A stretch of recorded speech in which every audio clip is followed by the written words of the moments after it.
वरिहन्ताणम् नमो सिद्धाणम् नमो आयरीयाणम् नमो वज्रायाणम् नमो लोये सवसाहुणम् तुभ्यम् नमस्त्रिभुवनार्तिहराय नाथ तुभ्यम् नमः क्षितितलामलभूषणाय तुभ्यम् नमस्त्रिजगताः परमेश्वराय तुभ्यम् नमो जिनभवोदधिशोषणाय। 1008 श्री मूलनायक आदिनाथ भगवान की जय। द्वासांग जिनवाणी माता की जय। आचार्य श्रेष्ठ आचार्य गुरुवर श्री 108 मानतुंग स्वामी महाराज की जय। आचार्य श्रेष्ठ आचार्य गुरुवर श्री 108 विद्यासागर जी महाराज की जय। जगत पूज्य निर्यापक श्रवण मुनि पुंगव श्री 108 सुधा सागर जी महाराज की जय। समस्त मुनि संघ की जय। आलोक मोदी स्वाध्याय सुधा यूट्यूब चैनल पर आप सभी दर्शकों का एक बार पुनः हार्दिक स्वागत, हार्दिक अभिनंदन। हम सभी कुछ दिनों से पूज्यवर आचार्य मानतुंग स्वामी जी द्वारा रचित सर्वोत्कृष्ट स्तुति, जिसको कि भक्तामृजी स्तोत्र के नाम से जाना जाता है, ऐसे भक्तामृजी स्तोत्र के काव्यों का अर्थ समझने का प्रयास कर रहे हैं। और अर्थ समझने की इस श्रृंखला में अब हम लगभग अंतिम पड़ाव पर आ चुके हैं। अभी तक हमने इस स्तोत्र के 48 काव्यों में से 41 काव्यों का अर्थ समझ लिया है। आज की कक्षा में अब हम 42वें और 43वें काव्य का अर्थ समझेंगे। पिछली कक्षाओं में आचार्य गुरुवर ने अपने प्रभुवर के, अपने आराध्य देव के अनंत गुणों का व्याख्यान करने के बाद, अचिंत्य महिमा का कथन करने के बाद, अब जो उनके भक्तगण हैं, जो उनकी स्तुति करते हैं, भक्ति करते हैं, ऐसे भक्तगण कभी भी किसी भी भय से भयाकुलित नहीं होते हैं। इस प्रकार से 8 भयों का वर्णन करना इन्होंने प्रारंभ किया था। आपने बताया कि आपके जो भक्त होते हैं, जो आपके नाम का स्मरण करते हैं, जिनके हृदय में आपकी स्तुति विराजमान होती है, ऐसे भक्तगण कभी भी किसी भी विपदाओं से डरते नहीं हैं। सभी प्रकार की विपदाएं उनसे अपने आप ही दूर भाग जाती हैं।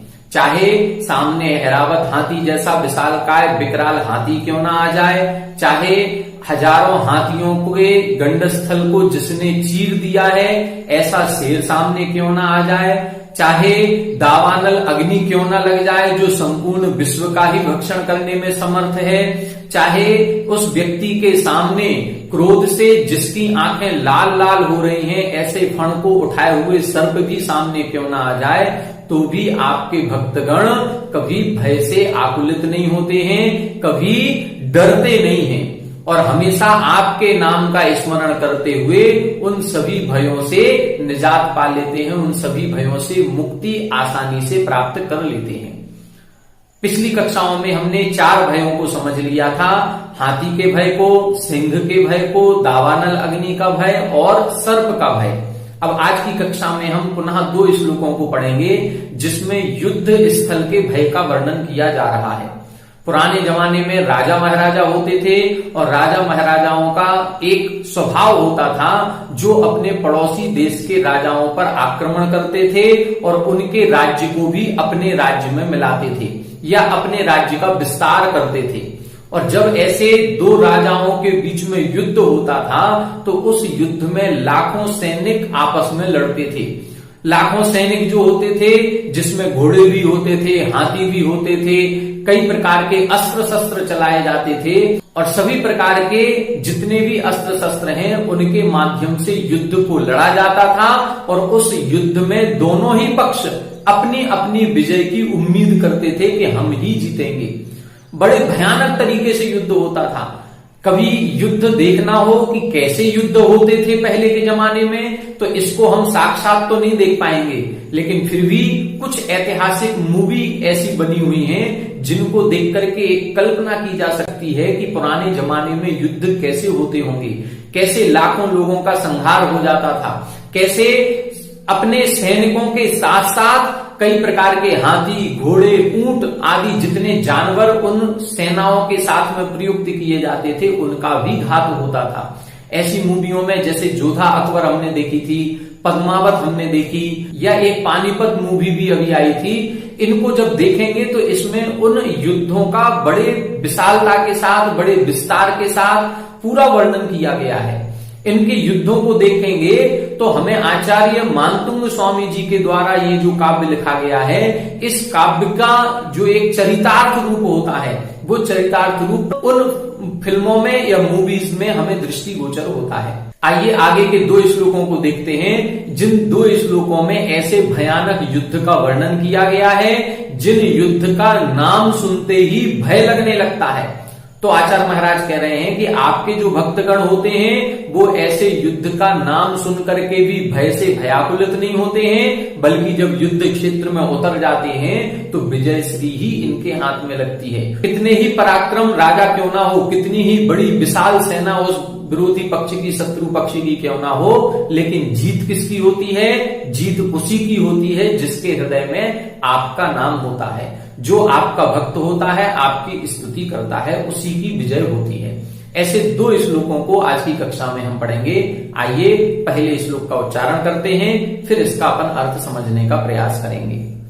बलगतुरंग गज गर्जित भीमनाद, बलगतुरंग गज गर्जित भीमनाद, माजौ बलं बलवतामपि भूपतीनां, माजौ बलं बलवतामपि भूपतीनां, उद्यद्देवाकरमयूखशिखापवेद्धम्, उद्यद्देवाकरमयूखशिखापवेद्धम्, त्वत्कीर्तिनात्तमैवासुभिदामुपैति, त्वत्कीर्तिनात्तमैवासुभिदामुपैति। एक बार आप लोग उच्चारण करें।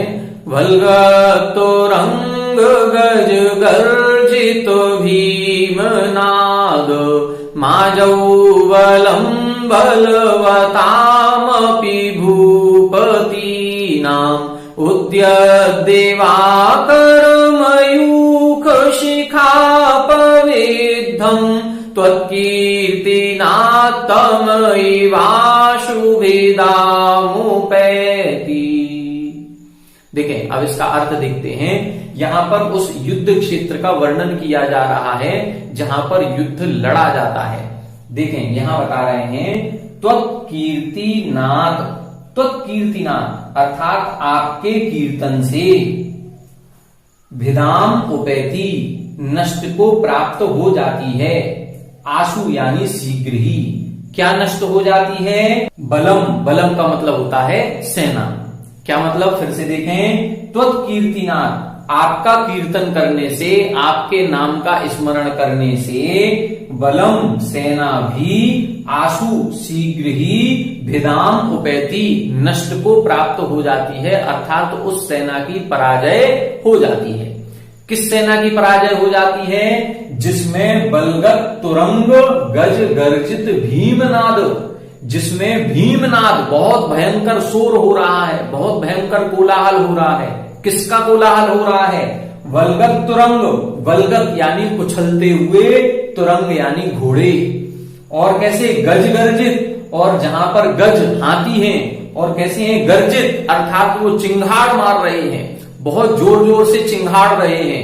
ऐसे उछलते हुए घोड़े और चिंगाड़ते हुए हाथियों का जहां पर बहुत बड़ा भारी नाद हो रहा है, मतलब ऐसा युद्ध क्षेत्र जहां पर हजारों हाथी हैं, हजारों घोड़े हैं और बहुत बड़ी विशाल सेना है, और उस सेना के कोलाहल में हाथियों की चिंगाड़ने की आवाज आ रही है, घोड़ों के उछलने की आवाज आ रही है, उनके दौड़ने की, उनके पैरों के खुरों की आवाज आ रही है। ऐसे भीमनाद, ऐसे भयंकर नाद वाले उस युद्ध स्थल में, आजऊ, आजऊ का मतलब ऐसे युद्ध क्षेत्र में, कैसे? वल्वताम अपि भूपतीनाम, बलवताम, बल से सहित, अर्थात बल क्या होता है, किसी राजा का बल होता है उसकी सेना, तो सेना से परिपूर्ण, भूपति नाम अर्थात राजा भी, राजा की बलवताम अर्थात जो परिपूर्ण सेना है वो परिपूर्ण सेना भी उद्यत दिवाकर मयूख शिखा पविद्धम इव भिदाम उपैति, भिदाम उपैति, ऐसे बलवान राजा की बलवती सेना भी शीघ्र ही नष्ट हो जाती है, शीघ्र ही पराजित हो जाती है। कैसे पराजित हो जाती है?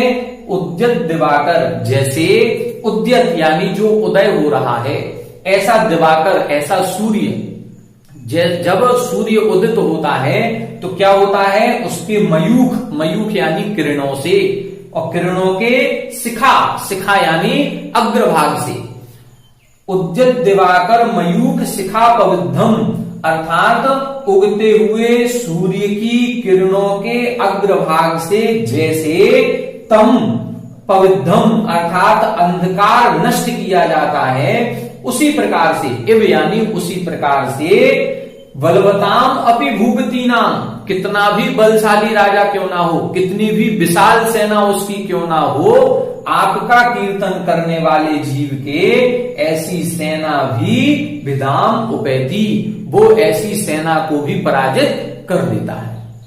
कितनी बड़ी बात कह रहे हैं, यहां पर ये कह रहे हैं कि जो आपका नाम स्मरण करता है, जो आपकी भक्ति करता है, वो कभी युद्ध क्षेत्र में जाने से डरता नहीं है। उसको पता है कि मैं आपका भक्त हूं तो मेरी ही विजय होगी, मैं ही शत्रु पक्षी की सेना को परास्त करूंगा। कैसा है युद्ध क्षेत्र? तो युद्ध क्षेत्र का भयंकरता इधर बताई है कि जिसमें उछलते हुए घोड़े और हाथियों की चिंगाड़ का बहुत बड़ा भयंकर नाद हो रहा है, भयंकर शोर हो रहा है, लाखों सेना के लोग आपस में चिल्लाते हुए, जोर जोर से चिल्लाते हुए एक दूसरे को मार रहे हैं।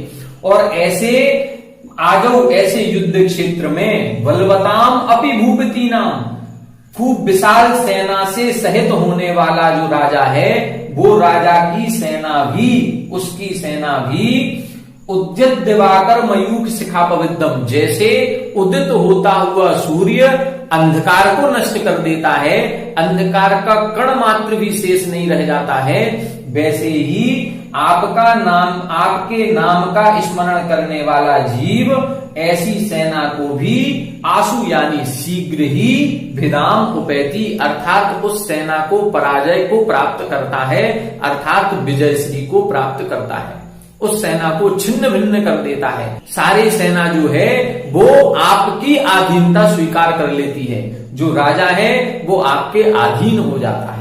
इस प्रकार से यहां बता रहे हैं कि युद्ध क्षेत्र जो है, उस युद्ध क्षेत्र में जाने से आपके जो भक्त हैं वो कभी भी डरते नहीं है। युद्ध क्षेत्र का वर्णन आचार्य मानतुंग गोस्वामी जी ने 2 श्लोकों में किया। ये पहला श्लोक है, दूसरे श्लोक में भी युद्ध क्षेत्र का वर्णन किया गया है, तो हम दूसरे श्लोक को भी पढ़ेंगे, उसमें आचार्य श्री क्या कहना चाहते हैं। पहले इसका एक बार और पुनः अर्थ देख लें। यहां बता रहे हैं, तो कीर्तिनाथ अर्थात आपका कीर्तन करने से जो आपके भक्तगण हैं वो बलम अर्थात सेना को आशु भिदाम उपैति शीघ्र ही नष्ट को प्राप्त करते हैं, अर्थात वो सेना, शत्रु पक्ष की सेना को शीघ्र ही नष्ट कर देते हैं। कैसे नष्ट कर देते हैं? उद्यत दिवाकर मयूख शिखा पविद्धम इव, जैसे उदित होता हुआ सूर्य रात्रि के काले घने अंधकार को क्षण मात्र में नष्ट कर देता है, उसी प्रकार से आपका कीर्तन करने से आपके भक्तगण शत्रु पक्ष की सेना को भी शीघ्र ही विदाम उपैति नष्ट कर देते हैं। वो सेना भी कैसी है, युद्ध क्षेत्र कैसा है? तो बता रहे हैं कि वो सेना कैसी है जिसमें घोड़े उछल रहे हैं, तरह तरह की हिनहिनाने की आवाज उनकी आ रही है, हाथी भी गर्जना कर रहे हैं, हाथी घोड़ों की गर्जना वहां पर हो रही है, चिंगाड़ मार रहे हैं। ऐसे बड़े भारी कोलाहल से सहित उस युद्ध क्षेत्र में बड़ी विशाल सेना से सहित राजा की सेना को भी आपके भक्तगण शीघ्र ही नष्ट कर देते हैं। और कैसा होता है युद्ध क्षेत्र में, और किस प्रकार से आपके भक्त की युद्ध क्षेत्र में विजय होती है, इसको अगले श्लोक में बता रहे हैं।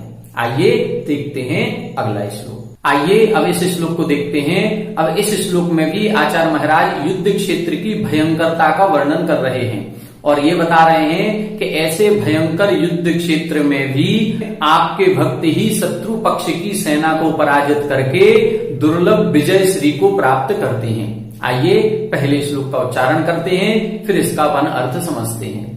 कुंताग्र भिन्न गज शोणित वारिवाह, कुंताग्र भिन्न गज शोणित वारिवाह, वेगावतार तरणातुर योध भीमे, वेगावतार तरणातुर योध भीमे, युद्धे जयं विजित दुर्जय जेय पक्षास्, युद्धे जयं विजित दुर्जय जेय पक्षात्, त्वत्पाद पंकज वनाश्रयिणो लभन्ते, त्वत्पाद पंकज वनाश्रयिणो लभन्ते।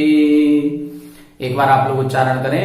कुंताग्र भिन्न गज शोणित वारिवाह, वेगावतार तरणातुर योध भीमे, युद्धे जयं विजित दुर्जय जेय पक्षास्, त्वत्पाद पंकज वनाश्रयिणो लभन्ते। देखें अब इसका अर्थ देखते हैं।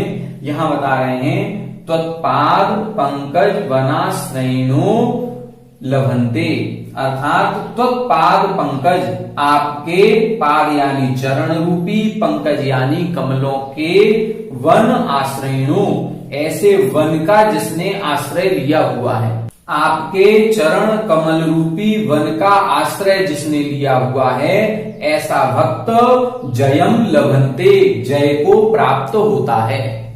मतलब आपके आश्रय से जो रहता है, आपके चरण सानिध्य में जो रहता है, आपकी भक्ति जो करता है, ऐसा भक्त ही जयम लभन्ते, जय को प्राप्त होता है। कैसा है युद्ध क्षेत्र? यहाँ युद्ध क्षेत्र की और भयंकरता बता रहे हैं। अभी पिछले श्लोक में ये बताई थी कि जिस युद्ध क्षेत्र में उछलते हुए घोड़े हैं, चिंगाड़ करते हुए हाथी हैं, भयंकर कोलाहल हो रहा है, ऐसे युद्ध क्षेत्र में आपके भक्ति की विजयश्री होती है। अब इधर और क्या बता रहे हैं? कुंताग्र भिन्न गज शोणित वारिवाह। यहां क्या बता रहे हैं? कुंताग्र, कुंत बोलते हैं भाले को, भाले की अग्र यानी नोक से, भाले की नोक से भिन्न, जिसने छिन्न भिन्न कर दिया है, चीर दिया है, क्या? गज, हाथी को। जो शत्रु पक्ष की सेना है, उस सेना ने क्या किया? जो युद्ध हो रहा है उस युद्ध में भालों की नोक से किसको छिन्न भिन्न कर दिया है? हाथियों के शरीर को छेद डाला है। और उन हाथियों के जो शरीर को चीर दिया है, उससे जो खून निकल रहा है, वो खून थोड़ा बहुत नहीं निकल रहा है, शोणित वारिवाह, उस खून की नदियां बह रही हैं। मतलब एक दो हाथियों को नहीं मारा, इतना भयंकर युद्ध हो रहा है जिसमें हजारों हाथियों को मार दिया गया है, हजारों घोड़े घात को प्राप्त हुए हैं, हजारों लाखों सैनिक भी मारे जा चुके हैं। और उनके शरीर से जो रक्त निकल रहा है, वो रक्त अब एक नदी का रूप ले चुका है। और उस नदी में जो सैनिक हैं वो बहे जा रहे हैं। देखो आप कितनी भयंकरता बता रहे हैं कि ऐसा युद्ध हो रहा है जिसमें घोड़े, हाथी, सेना के जवान, ये सारे लोग घात को प्राप्त हो चुके हैं और उनके शरीर से निकलने वाला जो रक्त है वो नदी के रूप में बह रहा है। और उस बहते हुए रक्त में कई सारे सेना के लोग जो हैं वो सैनिक बहे जा रहे हैं और वो बह ना सके इसलिए उसको तैर करके पार करने की कोशिश कर रहे हैं कि इस खून के प्रवाह में हम बह ना जाएं, इसलिए वो तैर रहे हैं उसमें, वो तैर करके पार होना चाहते हैं कि हम इस खून की नदी से बाहर निकल आए। क्या कह रहे हैं? कुंताग्र भिन्न गज सोड़त वारिवाह, कुंत के अग्रभाग, भाले के अग्रभाग से जो हाथी भिन्न कर दिए गए हैं, छिन्न भिन्न कर दिए गए हैं, काट दिए गए हैं, उनके शरीर से निकलने वाले शोणित यानी खून के वारिवाह जो प्रवाह निकल रहा है, उस प्रवाह में वेगावतार तरणातुर, वेग यानी शीघ्रता से अवतार अवगाहन ले रहे हैं, और तरणातुर तैर करके उस तरफ जो निकलना चाहते हैं, जो उसमें डूब रहे हैं, बह रहे हैं, और बहते बहते वो अपने आप को उससे तैर करके शीघ्र ही जो बाहर निकलना चाहते हैं, ऐसे भयंकर योद्ध भी ने, अर्थात भयंकर युद्ध क्षेत्र में, युद्ध क्षेत्र की भयंकरता देखो, जहां पर घोड़े और हाथी चिंगाड़ कर रहे हैं, जोर से कोलाहल हो रहा है, मारो मारो का शब्द हो रहा है, ऐसी ध्वनि सुनाई दे रही है। और कैसा हो रहा है, जहां पर भालों के द्वारा हाथी घोड़ों को मार दिया गया है, उनके खून जो निकल रहा है, उनके खून की नदियां बह रही हैं, और उन नदियों में वो सैनिक बहे जा रहे हैं, और वो तैर करके उससे बाहर निकल रहे हैं। तैर करके बाहर निकलने का मतलब कितनी बड़ी विशाल नदी का रूप ले लिया उस खून ने, इतनी भयंकरता उस युद्ध क्षेत्र की है। और ऐसे युद्ध क्षेत्र में, ऐसे युद्ध यानी युद्ध में दुर्जय जेय पक्षास, ऐसा जो शत्रु पक्ष है, जिस शत्रु पक्ष को दुर्जय जीतना कठिन है, हर प्रकार से बलवान है, वो हाथी घोड़ों की संख्या में भी अधिक है, सामान्य सैनिकों की संख्या में भी अधिक है, उनके सैनिकों का बाहुबल भी बहुत अधिक है, और हमारी संख्या बहुत कम है। ऐसे दुर्जय जय पक्षास, हर प्रकार से जो शत्रु पक्ष है वो हर प्रकार से उसको जीतना कठिन है। ऐसे कठिनता से जीतने वाले शत्रु पक्ष को भी विजित परास्त करके जयम लभंते, जय को प्राप्त करते हैं। कौन जय को प्राप्त करता है? तो पाद पंकज वनाश्रयिणा, जिसने आपके चरण कमल रूपी वन का आश्रय ले लिया है, अर्थात जो आपकी भक्ति करता है, ऐसा भक्त ऐसे भयंकर युद्ध में भी विजय श्री को प्राप्त करता है।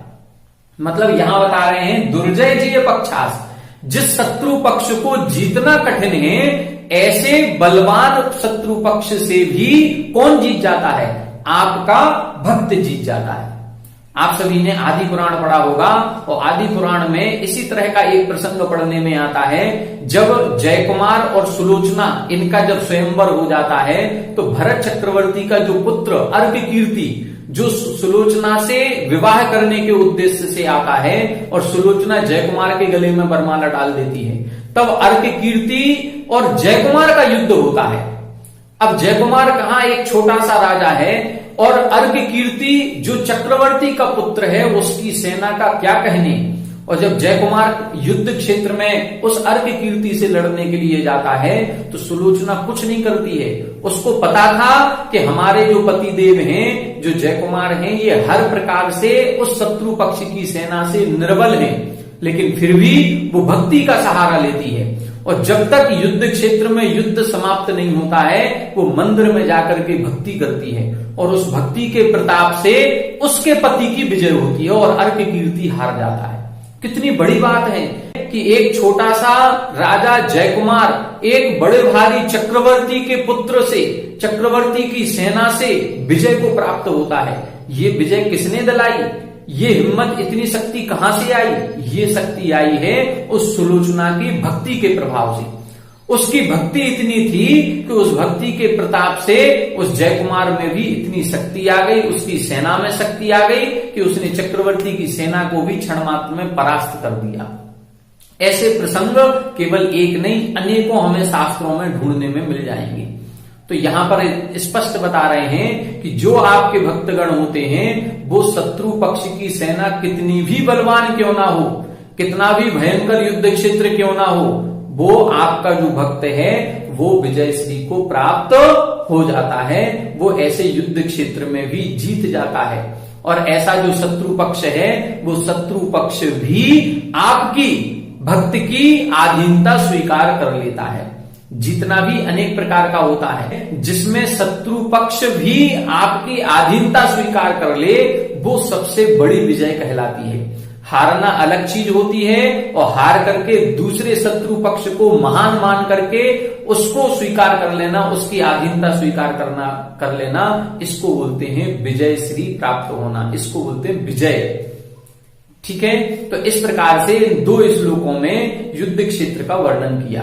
पहले श्लोक में क्या बताया था कि जिस युद्ध क्षेत्र में हाथी और घोड़ों का भयंकर नाद हो रहा है, ऐसे युद्ध क्षेत्र में बलवान सेना को भी आपके नाम रूप की स्तुति करने वाला जो भक्तगण है, ऐसी सेना को भी उदित होते हुए सूर्य के द्वारा जैसे अंधकार क्षण मात्र में नष्ट कर दिया जाता है, ऐसे ही आपका भक्त भी शत्रु पक्ष की सेना को नष्ट कर देता है। इस श्लोक में क्या बताया है, यहां और अधिक भयंकरता बता रहे हैं। दुर्जय जय पक्षास, जिस शत्रु पक्ष को जीतना बड़ा कठिन है और कैसा है, जहां के शत्रु पक्ष से इतना भयंकर युद्ध हो रहा है कि उनके भालों की नोक से हाथी घोड़ों का शरीर वेदित हो गया है, शत्रु पक्ष की सेना वेदित हो रही है और वो वेदित होने से उनके शरीर से निकलने वाला रक्त भी इतनी अधिक मात्रा में निकल रहा है कि जैसे एक नदी बह रही हो, और उस नदी को भी पार करने में जो सैनिक आतुर हैं, ऐसे सेना भी देखो कितनी कि उनको भी उस बहते हुए रक्त आदि से भय नहीं लग रहा है कि मेरा क्या होगा, वो भी उसमें से तैर करके पार होकर के फिर से लड़ने को तैयार हैं। ऐसे दुर्जय जय पक्षास, ऐसे कठिनता से जीतने योग्य शत्रु पक्ष को भी आपके भक्तगण उस युद्ध में विजित अर्थात विजय प्राप्त करते हैं, उनको परास्त करते हैं और जयम लभन्ते, और जय को प्राप्त हो जाते हैं। कौन हो जाते हैं, आपके भक्तगण। कौन से भक्तगण, जिन्होंने आपके चरण रूपी कमलों के वन का आश्रय लिया हुआ है। तो इस प्रकार से आज की कक्षा में हमने 2 श्लोक देखे और दोनों श्लोकों में युद्ध की भयंकरता का वर्णन किया, और आचार्य गुरुवर ने बताया कि जो आपकी भक्ति करते हैं वो ऐसे भयंकर युद्ध में भी विजय को प्राप्त होते हैं, उनकी हार कभी नहीं होती है। तो इस प्रकार से हमें कभी भी, अब ऐसे भयंकर युद्ध तो नहीं होते हैं, लेकिन हाँ घर घर में लड़ाइयां जरूर होती हैं, पड़ोसी से लड़ाइयां होती हैं, कहीं ना कहीं कुछ ना कुछ ऐसे लड़ाई के प्रसंग आ जाते हैं, कोर्ट कचहरी बहुत होती हैं। तो ऐसे जब भी कोई प्रसंग हमारे बने तो हम केवल भक्ति का सहारा लें, और भक्ति का सहारा लेंगे तो हमारी भी निश्चित रूप से विजय होगी ही होगी। इस प्रकार से आज की कक्षा को यहीं विराम देते हैं। अब कल की कक्षा में हम आगे के 2 श्लोकों का अर्थ समझेंगे, जिसमें और अनेक भयों का वर्णन यहाँ पर आचार्य गुरुवर के द्वारा किया जाएगा। उन भयों से भी आपके भक्त कैसे निर्भय हो जाते हैं, इसका वर्णन आगे की कक्षाओं में करेंगे। आप सभी हमारे साथ बने रहें। सभी को जय जय।